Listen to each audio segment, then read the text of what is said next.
준비하셨으면 함께 합독하시겠습니다. 너는 이스라엘 고관들을 위하여 애가를 지어 부르라. 내 어머니는 무엇이냐? 암사자라.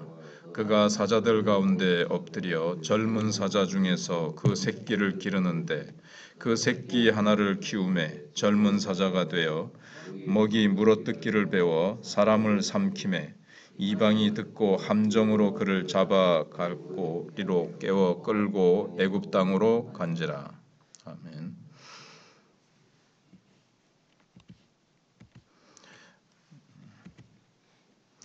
원래 애가라는 것은 장송곡 같은 슬픈 노래의 의미도 있지만 어떤 경우에는 이제 민간인들 사이에 많이 유행을 하는 민족적인 노래라는 의미도 있습니다. 앞으로 유다가 망하게 되었을 때 왜 유다가 망하게 되었는지 사람들의 입에서 입으로 이런 노래가 퍼지도록 한 것입니다. 이 노래의 가사는 유다가 망한 것은 새끼 사자를 키우는 데 실패했다는 것입니다. 유다 나라의 중요한 특징은 다윗의 자손들이 유다 나라를 책임지게 되어 있는 겁니다. 다윗의 자손들이 왕이 돼가지고 나라를 잘 목자같이 이끄는 거죠. 근데 이것은 하나님께서 다윗의 신앙과 다윗의 헌신에 대해서 하나님이 이제 복으로 주신 겁니다. 그러니까 유다 백성들은 하나님만 철저히 의지하고 하나님의 은혜만 붙들기만 하면 언제든지 부흥을 일으킬 수 있는 나라였습니다. 그러니까 다윗이 딱 그랬죠. 하나님만 붙들고 하나님의 은혜만 철저히 의지했더니 다윗 시대에 아주 놀라운 부흥을 하나님께서 다방면에 주셨습니다. 그래서 유다 나라에서 가장 잘해야 하는 것은 뭔가 하면 바로 이런 왕자 교육이었습니다. 이 사람들을 철저하게 성경적인 사람으로 키워놓기만 하면 유다는 망하지 않습니다. 계속 부흥의 부흥을 해나갈 수가 있습니다. 그래서 유다는 그 상징이 사자였습니다.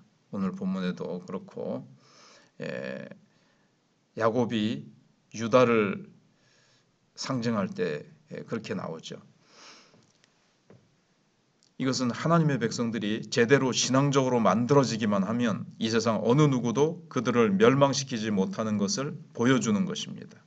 유다 나라 전체가 암사자라고 한다면 그 왕자들은 모두 사자 새끼들이었습니다.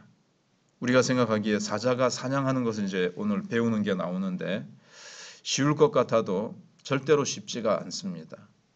뭐 배울 필요도 있나? 그냥 조금 크면 나가서 사냥하면 되지 싶어도 배워야 되고요. 또 동물의 왕국 같은 데 보면 이게 진짜 쉽지 않습니다. 다른 약한 초식 동물도 쉽게 잡히지 않습니다. 또 사람들이 파놓은 함정이나 올무에 걸리면 아무리 강한 사자라 하더라도 결국 붙잡혀서 죽을 수밖에 없기 때문에 이게 사냥하는 것, 이거를 배우는 게 쉽지가 않습니다.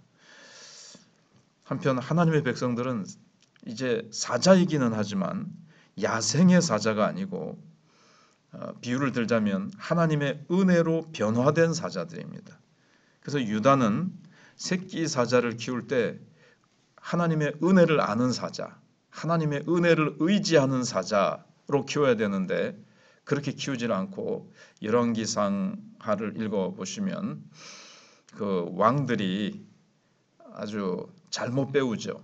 막 세상적인 방법만 배웁니다. 하나님의 은혜는 없고 겉으로는 하나님을 섬기고 제사 드리면서 겉으로는 하나님을 믿는 것 같은데 속으로는 온갖 세상적인 방법, 세상적인 사고관, 사고방식, 가치관, 세상 물결의 가치에 어울리는 그런 사자로 새끼로 된 겁니다.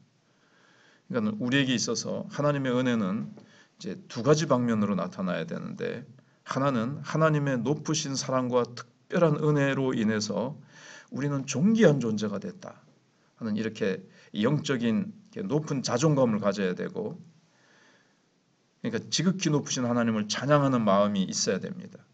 그리고 다른 하나는 또 이 모든 것이 하나님의 은혜지 나의 공로가 아니다. 하나님의 사랑이다. 그러면서 겸손한 사람이 되어야 됩니다. 이게 이제 야고보서 1장에 나오는데 가난한 형제들은 자기의 높음을 자랑하고 부자들은 자기의 낮아짐을 자랑하라. 거기서 말하는 게 이제 우리가 하나님의 자녀된 권세, 이 높은 영적인 자존감과 그러나 세상에서는 또 우리가 사람들 앞에서 겸손한 자로 나타나야 됩니다. 우리가 하나님의 사랑만 받고 하나님의 은혜 안에서 낮아지지 못하면 세상 사람들보다 더 탐욕스럽고 세상 사람들보다 더 오만한 사람이 되기가 쉽습니다. 이것이 하나님의 백성이 되는 데 있어서 참 가장 어려운 점이라고 할 수가 있습니다. 한쪽 면은 영적으로 높은 자존감, 한쪽 면은 하나님의 은혜로 내가 이렇게 됐다는 것 때문에 겸손할 수 있는 것, 이 균형을 잘 이루어야 됩니다.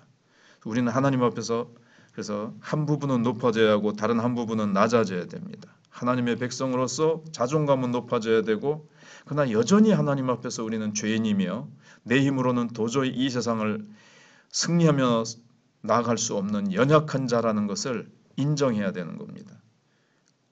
그러기에 우리는 아주 깨끗하면서도 겸손한 사람이 되어야 됩니다. 세상에서 진정으로 그리스도인의 향기를 나타내려고 하면 그러니까는 실력이 있으면서도 이건 영적인 실력이죠. 그러면서도 또한 겸손한 사람이 되어야 됩니다. 하나님 앞에서도 겸손하고 사람 앞에서도 겸손해야 됩니다. 유다의 암사자는 새끼 사자를 은혜의 사자로 근데 키우지를 못했습니다. 본문에서 젊은 사자가 돼서 애굽으로 끌려가는 모양이 나오죠. 3절에 그 새끼 하나를 키웠는데 젊은 사자가 되어서 멀기 물어뜯기를 배워서 사람을 삼키는 거예요. 이거는 야생의 사자입니다.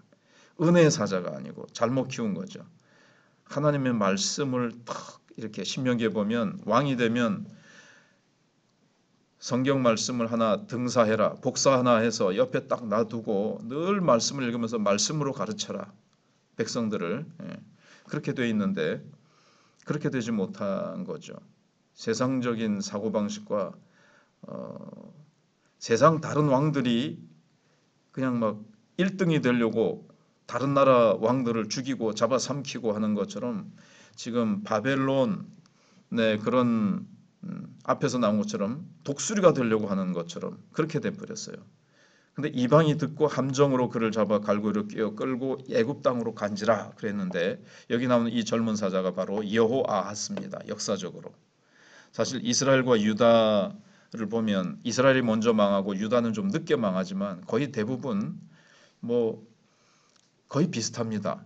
열왕기상하 읽어보시면 지도자들이 바로 이러한 사자들입니다. 몇몇 왕만 다윗 왕처럼 좀 신실했던 자들이 있고 종교개혁을 일으킨 사람들도 있었지만 그래봤자 다윗, 히스기야, 요시야 이 정도 사람을 제외하고는 모두 세상적인 사자였습니다.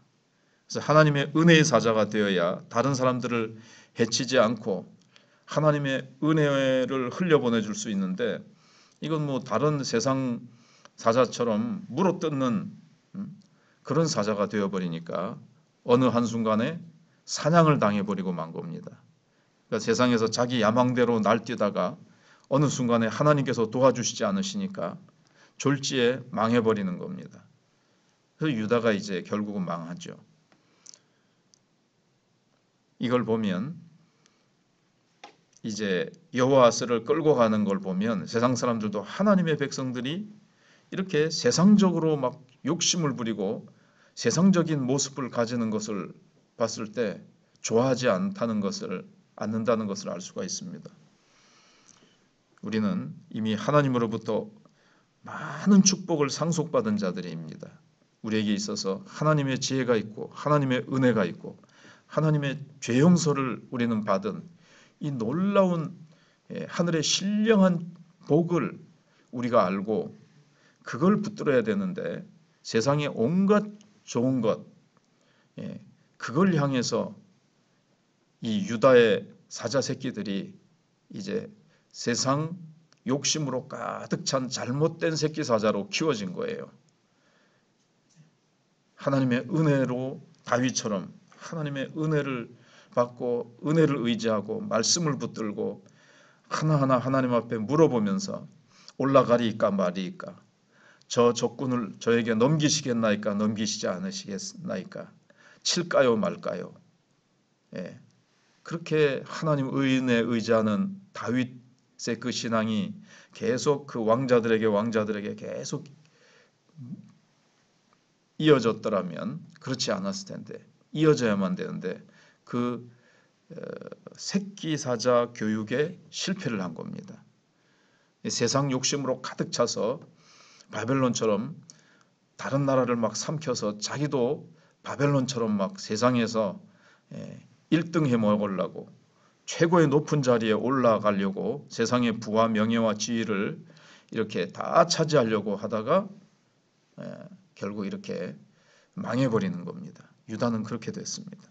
그래서 우리가 그것을 에스겔 앞에서 다 우상 숭배하고 착취하고, 어제 생각해 본 대로 어젠가 그제 그 성적인 음란 이런 것들로 세상 사람들과 똑같이 돼 버렸죠.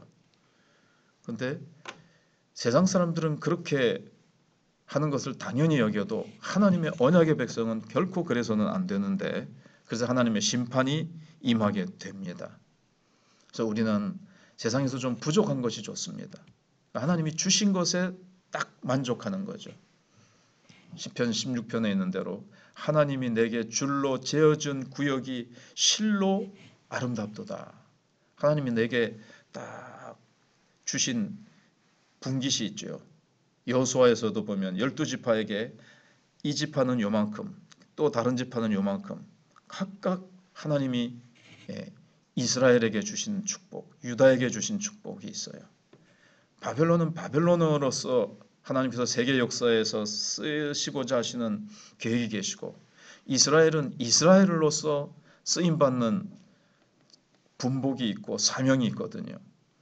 커지는 것이, 세상적으로 물량적으로 커지는 것이 이스라엘의 복이 아니라, 사명이 아니라 거룩한 백성이 되고 제사장 나라가 되는 것이 이스라엘의 사명인데, 그 사명과 그 특권, 그 복을 알지 못하고 세상 복을 다 챙겨버리려고 하다가 이렇게 다른 세상적인 경쟁자들에게 코를 깨이고 끌려가고 망하는 모습을 봅니다.